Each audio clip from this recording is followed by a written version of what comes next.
Yesterday, I asked you guys to give me game ideas in a community post.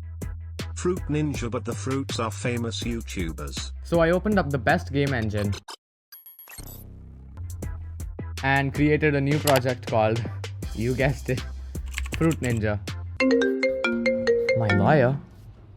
You can't just copy a game's name, we'll get sued. Oh, Change it so we make money, not lose it. You need views.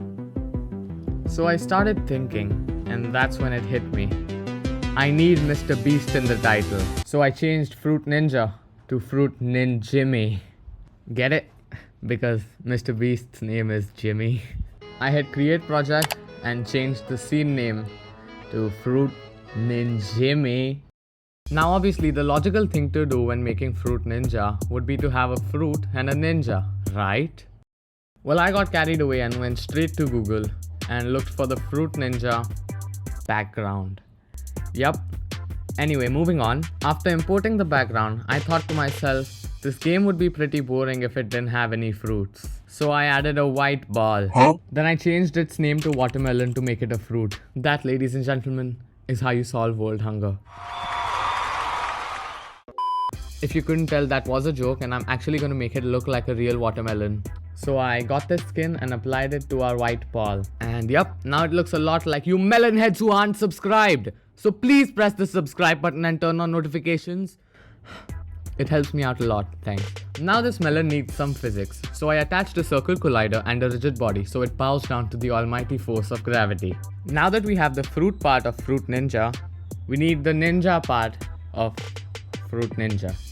So I added an empty game object and renamed it to Katana because ninja. Then I made a script called Katana to write some logic for our katana to work. So what this essentially does is checks if the left mouse button is pressed down, and when it is, we want to start cutting. And when the mouse button isn't clicking anymore, we want to stop cutting. And for anyone who doesn't code and said, wow, that was easy, you're right, I definitely didn't have to actually define the start and stop cutting functions.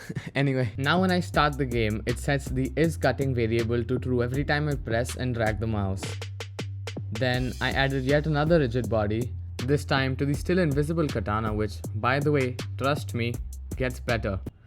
Well, I wasn't really liking the background, so I changed it to this pink and wrote some logic for the katana to move when the mouse is dragged, and I forgot to press record when I was doing that, so here's some stock footage of... Wait, is that HTML? Anyway, so now when you click and drag in the game, the katana follows the mouse, but it doesn't show a trail yet. So let's fix that. So after watching way too many tutorials, turns out all you have to do is add a component called trail renderer, and just like that, a trail.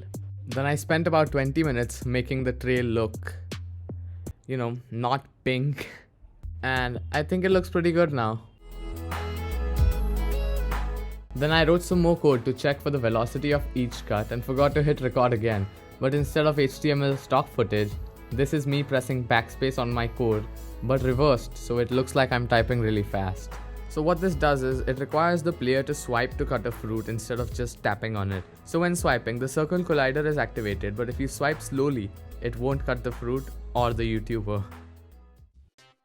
Then I stole some code, and then I wrote some code, and then I stole some code again.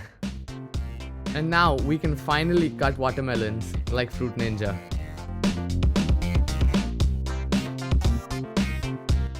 But we don't want to cut these melons. We want to cut these ones. So I turned the green spheres to Mr. Beast squares. And I had a red interior that would show when the watermelons were cut. So now when the Jimmy melon is cut, there's this red box that appears and doesn't look that great. I mean, what would really fall out if I were to, take a katana to Mr. Beast's head? So then I had the genius idea of making a brain fall out when you slice a YouTuber.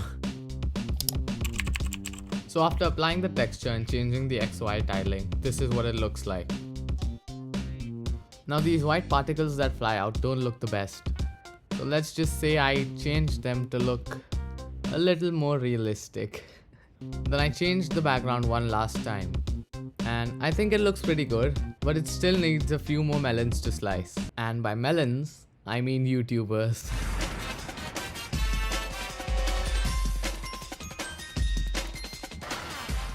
Now the game has a few fruits, but it still needs a bomb that the player needs to avoid. And I had the perfect YouTuber for the job.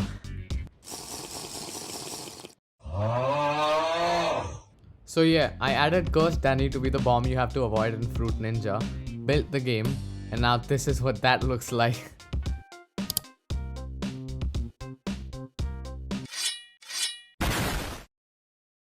Bruh, imagine asking about the drill. What's that? Oh, you're wondering what the drill is. Shut! Shut!